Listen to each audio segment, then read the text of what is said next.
All right, so I was testing the car out on the road, and I have this duckbill spoiler, and I've been doing the coating on it and stuff through the Pee-wee system or whatever the hell you want to call it.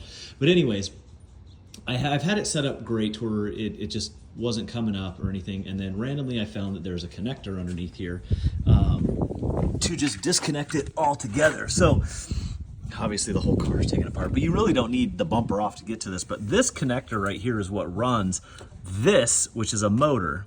And this is where things get really interesting. So when you disconnect this portion here and then you get to a certain speed, it basically says like, hey, the wing fell off, slow down. But it didn't, come up or down. But that's a negative, because in the case that you want to maintenance your vehicle and stuff, you do need to raise the wing so you can access like the rear bolts and yada, yada, yada. So I needed to plug this back in. Once plugging it back in, I went for a test drive, and what ended up happening is the right side came up and the left side came up a little bit and then quit. And I was like, oh geez, what is the issue? So I got under here and I started looking around, and I've read about springs. So here is something that I don't think a lot of people know.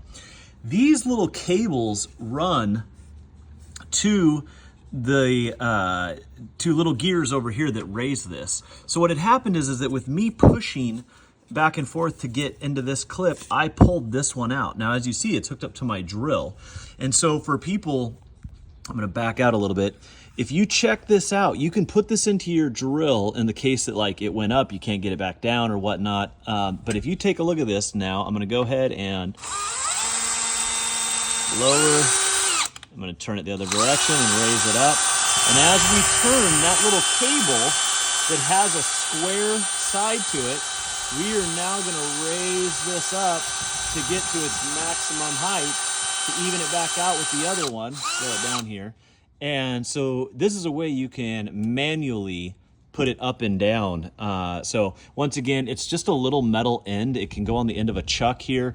I got to continue messing around, but it gives people an idea of how that rear wing goes up and down. So connector point, motor spins a tiny set of gears inside here that spin these cables, and these cables spin the gears in here, and that raises and lowers the wing.